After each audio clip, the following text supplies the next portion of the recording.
Have you ever heard of a single day that changed the course of naval history forever? Today we're diving deep into the Mediterranean Sea. Back to October 7th, 1571.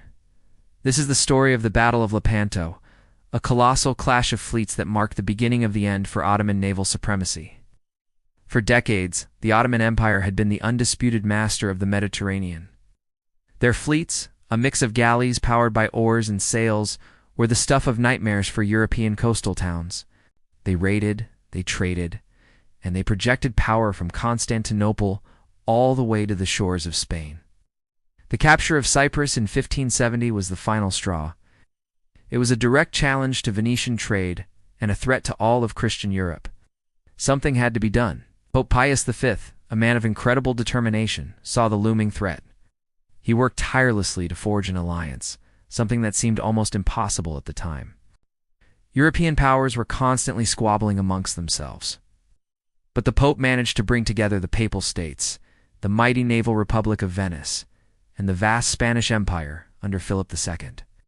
Along with the Knights of Malta and other smaller Italian states, this coalition was known as the Holy League. Their mission was clear: confront and destroy the Ottoman fleet. The man chosen to lead this monumental effort was Don John of Austria, the charismatic and brilliant illegitimate half-brother of King Philip II of Spain. He was young, just 24 years old, but already a seasoned commander. Under his banner, a massive fleet assembled at Messina, in Sicily.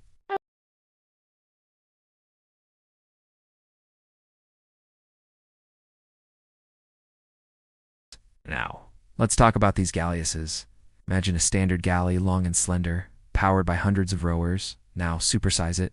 The galleass was a behemoth, a floating fortress. It was taller, broader, and packed with cannons on all sides. Instead of just a few guns at the front, like a traditional galley, a galleass could deliver devastating broadsides. They were slower, sure, but they were designed to be breakwaters, to smash into the enemy formation and sow chaos. The Holy League had 6 of these secret weapons, and they would prove to be decisive. On the other side, the Ottoman fleet was commanded by the experienced Admiral Muhsinzad Ali Pasha. He commanded an even larger fleet, nearly 300 ships gathered in the Gulf of Patras, near a fortified port called Lepanto. Ali Pasha was confident. Why wouldn't he be? The Ottoman navy hadn't suffered a major defeat in over a century. They had the numbers, they had the experience, and they believed they had the favor of God. Aboard his flagship, the Sultana, was the sacred green banner of the caliphs. Embroidered with verses from the Quran, its capture would be a catastrophic blow to morale. As dawn broke on October 7th, the two fleets sighted each other. It must have been an awe-inspiring and terrifying sight. A forest of masts and oars stretching for miles across the water, the sun glinting off the armor of thousands of soldiers. Don John ordered his fleet into a line of battle. He placed the 6 galleasses about a mile ahead of his main line, a stroke of tactical genius. The Ottomans, seeing these strange, lumbering ships, were initially contemptuous. They tried to row around them. This was a fatal mistake. As the Ottoman galleys swarmed forward, the galleasses opened fire. Their heavy cannons ripped through the tightly packed Ottoman formation, sinking ships, shattering oars, and causing utter confusion before the main battle lines even met. It was a brutal, shocking opening to the battle. Despite this initial setback, Ali Pasha pressed the attack. The 2 massive lines of ships crashed into each other. The sea turned into a chaotic hellscape of smoke, cannon fire, and the screams of men. This wasn't just a naval battle. It was thousands of individual land battles happening on the decks of ships. Soldiers swarmed from one vessel to another, fighting hand-to-hand with swords, pikes, and arquebuses. The fighting was fiercest in the center, where the flagships of Don John, the Real, and Ali Pasha, the Sultana, met. The 2 massive galleys locked together, and for over an hour, a desperate struggle raged on their decks. Reinforcements poured in from both sides. Don John himself was wounded in the leg, but continued to lead his men.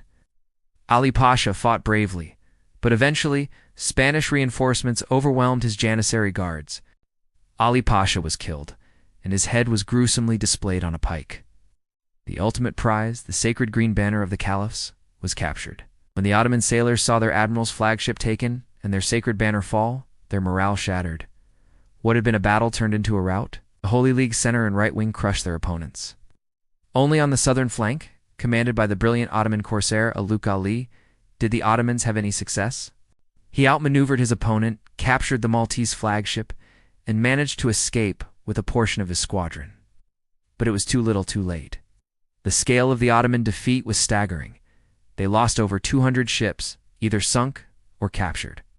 Tens of thousands of their sailors, rowers, and soldiers were killed or taken prisoner. Crucially, the Holy League also freed an estimated 15,000 Christian galley slaves who had been rowing in the Ottoman fleet.